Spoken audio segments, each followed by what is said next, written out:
What is going on, you guys? My name is Justin, but you can call me J Swag, and welcome back to another episode of Sports Talk with Swag. Appreciate you stopping by, giving a listen, and hanging out with us here today. We are live for another lunchtime edition of Sports Talk with Swag. It is currently 12:15 p.m. Eastern Standard Time. Um, and yeah, we're doing lunchtime Sports Talk with Swag. I tried it last week and it was fun, and I like doing it. And I'm trying to make it a little bit more of a thing because I think it's fun to spend, your lunch break with me doing a little sports podcasting. So we're gonna try it out for a couple more weeks, see how it goes. And then we'll probably take a little break from the show actually because my partner and I are going to be moving at the beginning of April, end of March. So I'll probably take a couple weeks off just to get adjusted and get this new studio set up and everything, and then we'll be back.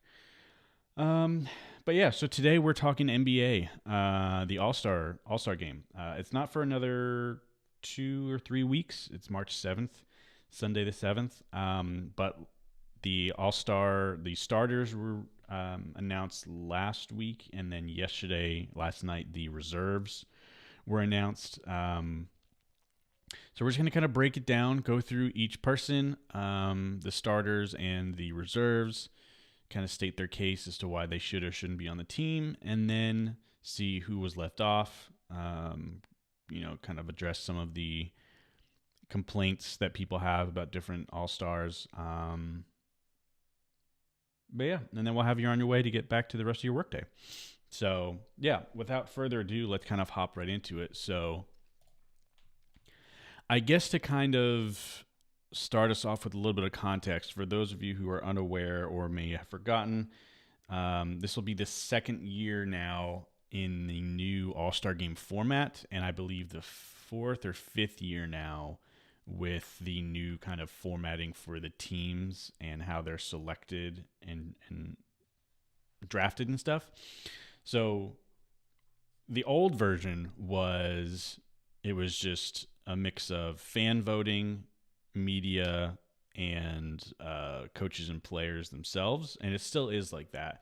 But it was, the top 5 vote getters in the East and West, respectively, were the starters. And then the coaches selected the reserves, and it was just East versus West. But they stopped doing that because it got pretty contrived, and it just was not very I don't know. It got stale, and it needed to be changed. So now what they have is the starters are still selected East and West. So it's still the same kind of voting format. And it's 5 starters from the West, 5 from the East, and then the coaches still pick the reserves, again, picking from East and West. But the top vote getter from the West and East are each respectively named their captains for their teams, and then they just choose from whoever they want. It doesn't have to be East or West at that point. They just draft from the pool of players who they want on their team. So that's kind of how that works. And then again, for the actual format of the game, we saw this last year was the guinea pig year for it, and I think it went very, very well. I thoroughly enjoyed the All-Star game. I thought it was the best one I'd seen in my life. And so essentially how it works is the first 3 quarters are basically played as 3 separate games. So they're each 12-minute quarters. So like they'll play the first quarter, it's 12 minutes per usual, and everything is as normal. And at the end of that quarter, basically one team wins that quarter. So if Team LeBron is up, 40 to 35 at the end of the first quarter, that's it. That's the first kind of game, so to speak, over with. Team LeBron wins it, and then they get a certain amount of money that they get to choose a charity to donate to. And then they do that same thing for the second and third quarters. Each quarter, the score resets to 0-0. And then at the end of the third quarter, they combine the points. So it would be, for instance, at the end of 3 quarters, they add up the points. So it's Team LeBron is 120 to Kevin Durant's team has 115 points. and then they play the fourth quarter is untimed, so there's no clock. There is a shot clock, but there's no game clock, and they add 24 points to the total of the leading team score. So again, for instance, we said it was 120 to 115. So then the target score is 134 points. So whoever gets to that total first wins, and they win the fourth quarter, which they get a little bit larger of an amount of money to donate, and they kind of they're the winners. So again, it was last year was the first year they did it. It's confusing when you think about it and when someone's explaining it to you, but when you actually just watch the game, it's very simple concept to understand. And I think it worked out very much in their benefit. It was very entertaining. It was wildly competitive, and again, they wanted it to come down to they one of the reasons they chose this kind of format was because they wanted the game to end on a game-winning shot or free throw, instead of just the clock kind of winding down and running out. Even if someone's up, by 20 points, they still have to take a game-winning shot and make it, so to speak. So it makes it more exciting at the end, and it just makes it way more competitive. I still think they could do something more to maybe make it, to give it a little more meaning. I don't think they should do it the same as like the MLB All-Star Game, where whoever wins the All-Star Game gets home field advantage in the World Series, because I think that's way too high of stakes. Especially, for instance, when you look at like a finals like last year where it was the 1 seed Lakers against the 5 seed Heat. It just feels a little wrong that the 5 seed Heat, who had a far worse, it wasn't, the Lakers, who had a far superior record, wouldn't have home court advantage. It just doesn't make a whole lot of sense, but I don't really know what else they could do.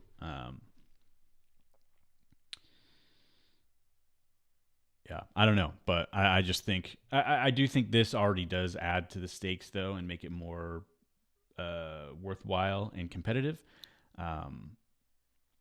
But then again, you have like a season like this in a year like 2021, where you have pretty much all the players are just not wanting to go. They're not wanting to play. You have someone like LeBron James, who is always kind of, down to play and is very competitive and loves the All-Star game and is always, competing.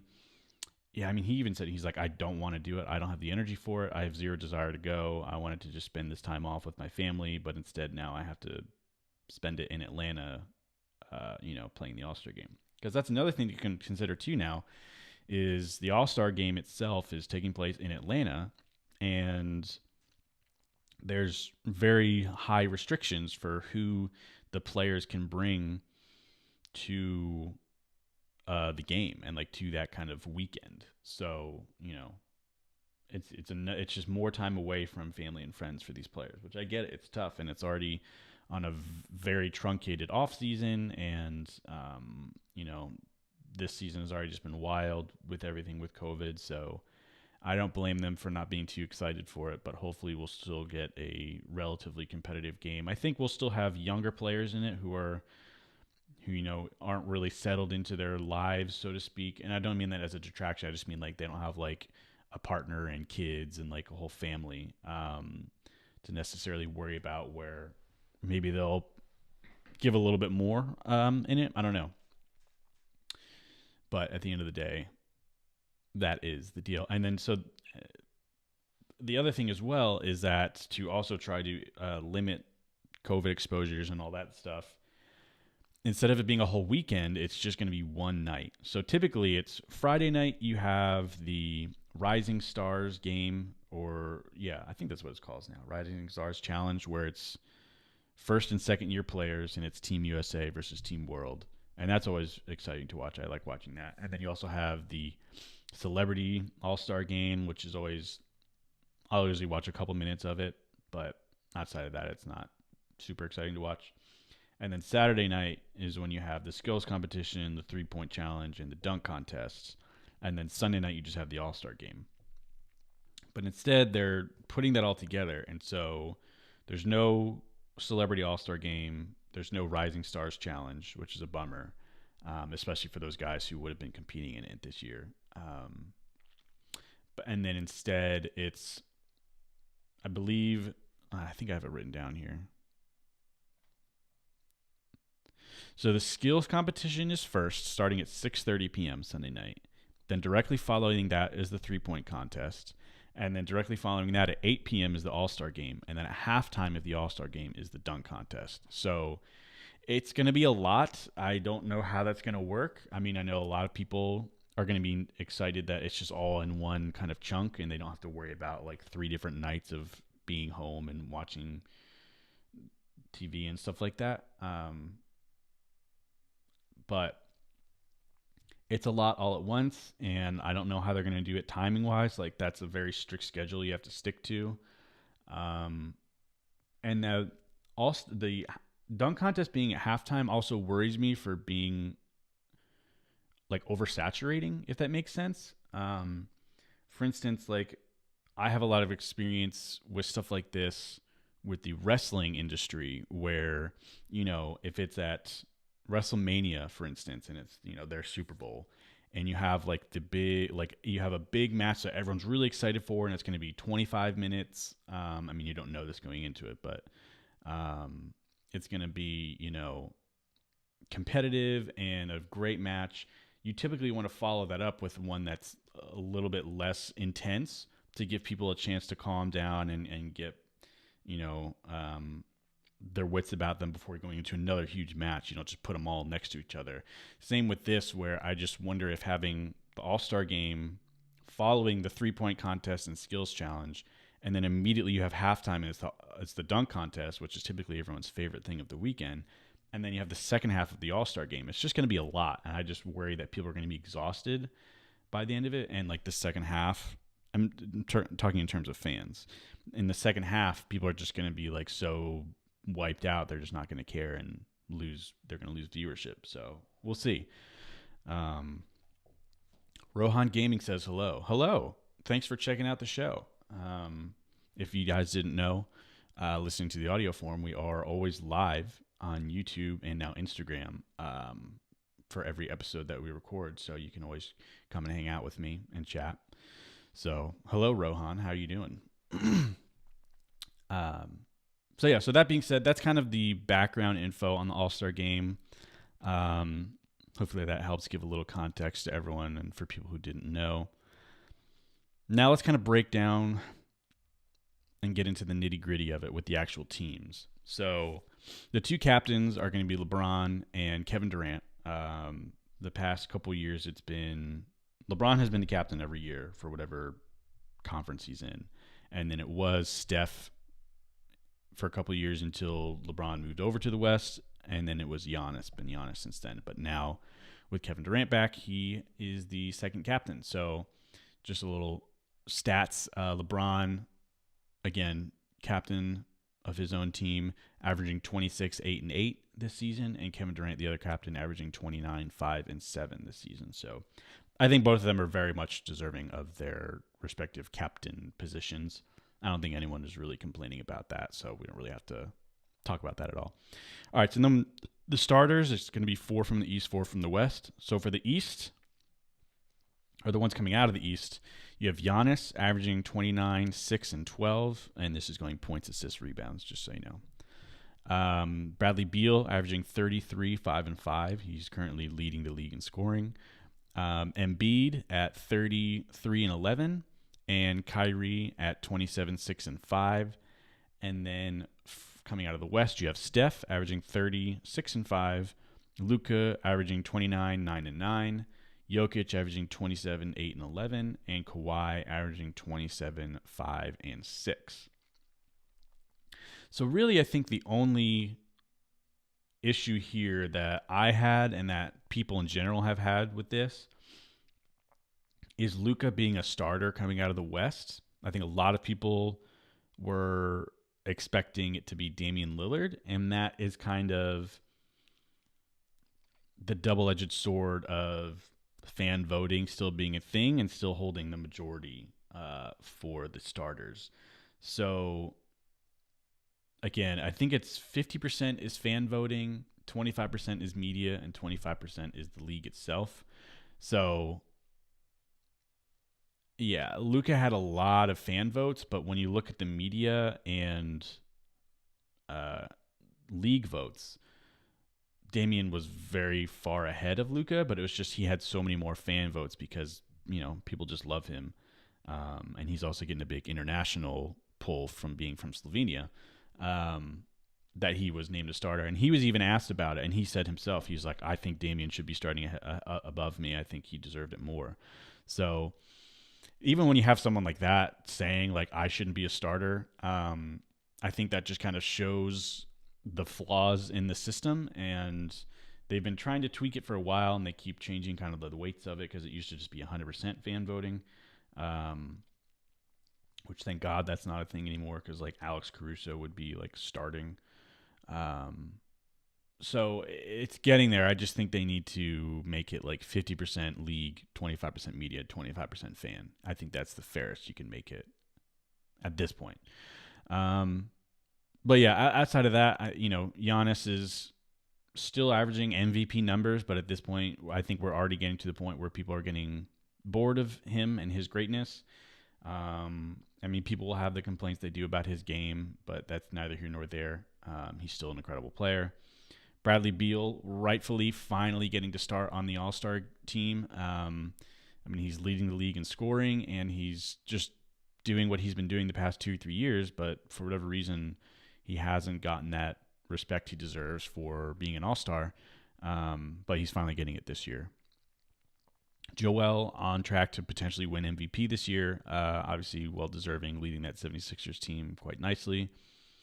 Kyrie, I guess, does still make the most sense.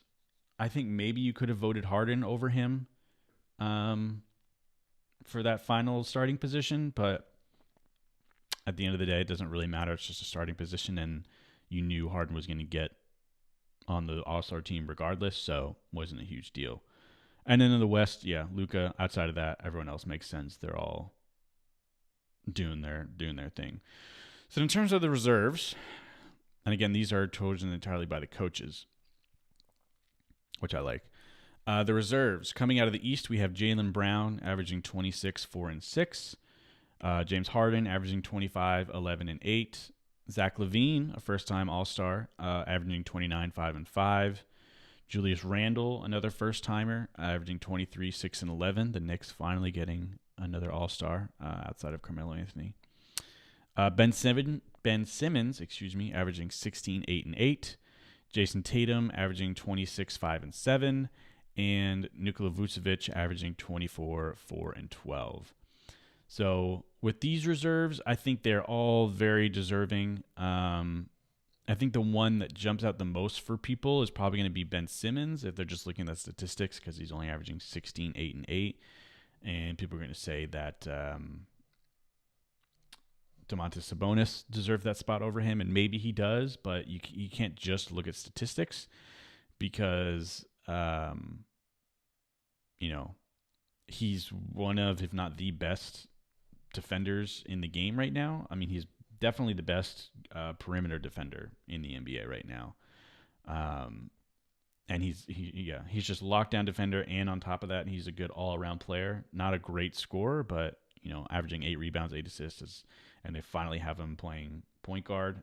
Makes sense. So I don't know. I'm fine with it. I think at this point, and this goes for the West as well once we cover them as well, but just as an overarching theme here, the NBA has just gotten really good now, and there's not as big of a disparity between the All-Stars and the non-All-Stars, at least it seems to me, as in previous years. And so, you definitely could have had Sabonis on this team, but, who do you take out? I guess maybe Simmons, but, I don't know. I still think he's an all-star, and he's playing like an all-star, and everyone else from those reserves is playing very well. And, Jaylen Brown, a first-time all-star, is playing better than Tatum in my eyes, and he's a better defender, and he absolutely deserves that. Harden is obviously an all-star. He's, I believe, leading the league in assists, and is still an incredible scorer, and that Nets team is offensively unstoppable. Zach LaVine finally getting his first nod, and he's, always in contention for leading the league in scoring. Julius Randle is leading the Knicks to a playoff spot. That's insane. So I don't know.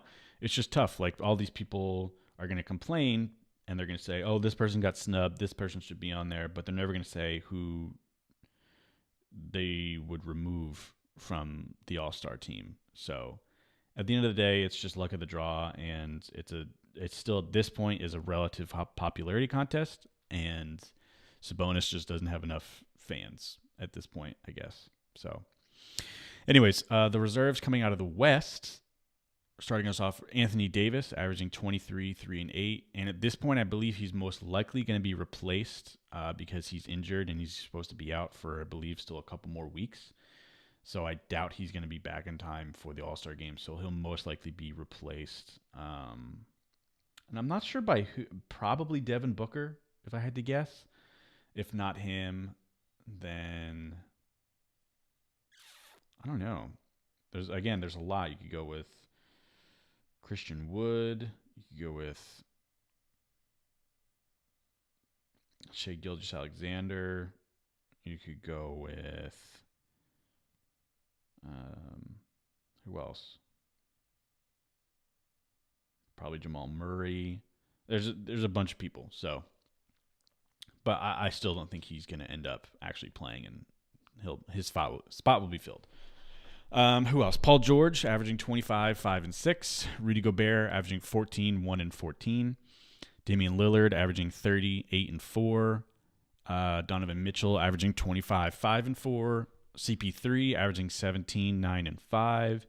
And Zion, averaging 25, 3, and 7, getting his first All-Star nod. Now, people are getting upset with Zion getting selected here.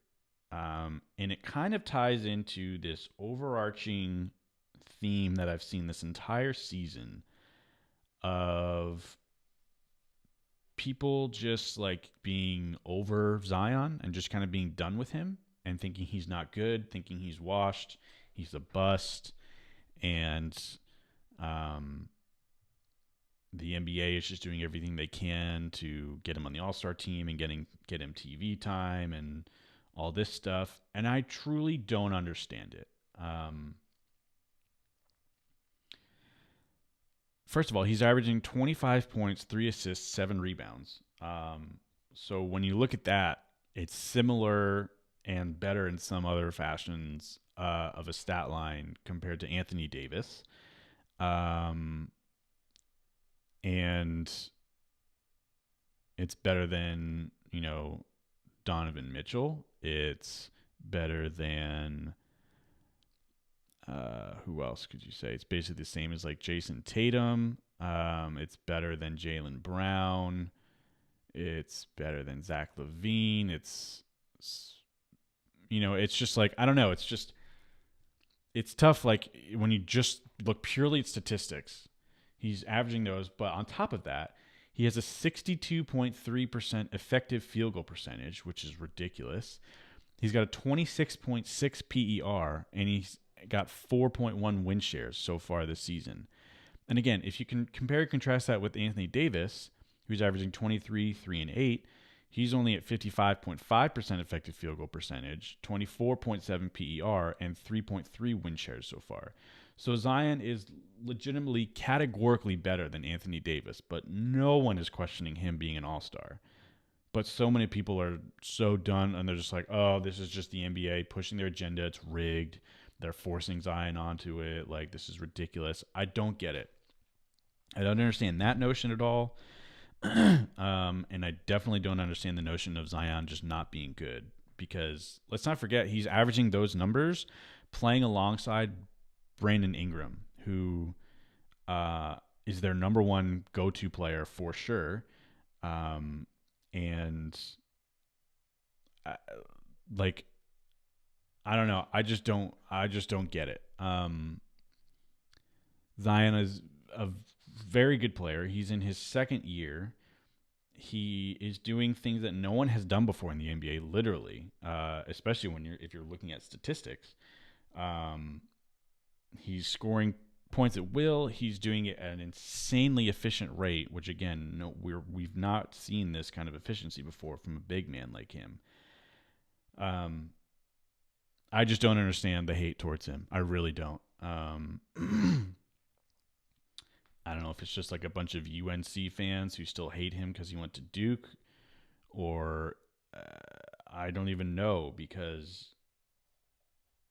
I just don't get it. So that's that. But Devin Booker is definitely the name being tossed around the most as being snubbed, and should have been a Western Conference reserve. I think he most likely will be and replace Anthony Davis. But again, I get it, but you can't say someone should have made it without saying who shouldn't have. And so if you put Booker in, who do you then take out? Obviously, people are going to say Zion because they just don't like him. I think a lot of people's go-to would probably be Chris Paul, because again, if you're looking at statistics, or maybe Rudy Gobert, just because he's not scoring a lot, but he's still one of the best defenders and rebounders in the game. He absolutely is an all-star. I think Chris Paul is still absolutely an all-star because I don't think Booker is where he's at this season without Chris Paul. Because, Booker is still playing very well, like he always has, still scoring very well, but he's doing it at a lot more efficiently. He's doing it a lot more efficiently this season than he ever has. And a big, big reason for that is because of Chris Paul, and because Booker is playing a lot more off ball now, which I think is helping. And the other thing, too, is Chris Paul's been a lot more consistent this season. Like, Chris Paul has been Chris Paul this whole season, the one we've come to expect the last couple of years. And he's doing his thing. Booker had a slow start to the season. He's missed a couple games to injury. He had some shooting woes, and he just wasn't doing very well. I mean, obviously, a lot of that was just him and Chris Paul figuring out how they play together and how that works. And that took some time, but, like, while it was taking time, like, Booker wasn't playing that well. And so, Chris Paul was still playing at that level. So I think that's why he got the vote over Devin Booker. But again, not to say I think Devin Booker is an all-star, but I don't think that anyone on that Western Reserve team shouldn't be an all-star. So it's tough to take them out. Who's another name? Trae Young is another name that is getting thrown around as being snubbed.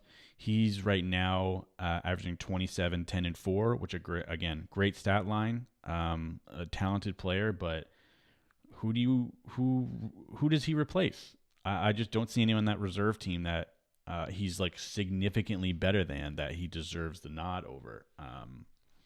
Especially for me, I think a lot of times the All-Star game and people looking at All-Stars is A, by popularity, and B, by how many points you score. And so obviously Trae Young, a elite scorer in the league, and no one can deny that. He's very talented offensively. Great passer, obviously averaging 27 and 10. But he's legitimately, statistically proven to be one of the worst defenders in the entire NBA. People's field goal percentage skyrockets when he's guarding them. Their turnover rate plummets. He's a liability on defense, but because he's so offensively gifted, that I can't say more than makes up for it, but that's a reason why he's still considered an elite talent, is because he's so gifted offensively. But he's not a good defender. And so for me, that's the qualifier that doesn't help him get pushed over. Because when you look at like Jaylen Brown doing a little less offensively, but he's a really good defender, so he gets it. Harden is a better scorer and defender and a better leader. Zach LaVine, I think, is more efficient. I think maybe you could have replaced Zach LaVine with him, but I mean, Trae Young has more help on his team, so it's like, Zach LaVine's doing it all by himself, kind of similar to like how Bradley Beal has been the past couple of years. Simmons is obviously a way better defender, and I think he's a better playmaker. And that's kind of the guards there. So I don't see it. Again, a very gifted player, and I think if they had extra spots, I think he absolutely gets the nod, but they don't. And so I think those players who have similar levels of offensive talent got the nod because they're just also better defenders. I think that's what it is. Um, Again, I think the NBA, like the league in general, the players have just gotten so good that it is finally kind of getting to a point where all stars are getting really hard to choose. And I think it's kind of, if you're kind of my age or a little older, a lot of like the millennial generation, they grew up with an NBA where the stars were the stars, and then it was the rest of the NBA. So you had your Allen Iverson, Dirk, Kobe, Shaq, LeBron, Melo, Steve Nash. It was like they were like always going to be all stars. No one complained about it. And then there was just this gap between them and everyone else. And so it was never really, at least to my knowledge, that many issues with who got selected to the All-Star game. But now, you have guys like Trae Young, guys like Devin Booker, guys like Sabonis. Who else? Who else could have gone? Guys like Jamal Murray. Guys like Chris Middleton. Guys like Brandon Ingram. Guys like Jimmy Butler, Bam Adebayo. People like that who are really gifted, but they're just not getting selected to the All-Star games because they're just not, they don't have whatever it is, that X factor to push them up to that realm. So at the end of the day, that it is what it is. I'm not upset with it. The only thing I was upset with, I was like, what? Was Luka getting the start over Dame. But even that, I was just like, whatever. It's just starting. Like, you're still an all-star. We knew he was going to get selected. And at the end of the day, because it's not East versus West, Damian Lillard could still end up playing having way more play time than Luka. So who knows? But yeah, I don't think anyone was like criminally left off. That was like, this is insane. Like, there's no way. But yeah, so those are my thoughts on the All-Star selections. That's kind of it for this episode. I'm trying to keep these episodes a little quicker. A, just to make them easier to digest, and B, especially if I'm trying to do them during lunchtime. People don't have a very long lunch break. So yeah, so make sure you let me know what you think, because I want to know. I'm only one person, and I want to hear what your opinions are. So send me an email to sportstalkwithswag@gmail.com, or hit me up on social media, Facebook and Instagram of Sports Talk with Swag. Twitter is STWScast. Make sure you subscribe to the YouTube channel so you can watch the live streams of the episodes. And we also now are doing them on Instagram as well. You can listen to this podcast, the audio version, anywhere you get your podcast, but Spotify, I think, is the best way to go. But pick your poison. Make sure you leave a 5-star rating for the show, or you will not be selected as an all-star in my book. So sorry about it. Get those 5-star ratings in. But yeah, outside of that, I want to thank you guys all for listening and for coming out to the live stream. And I'll see you in the next episode. Peace.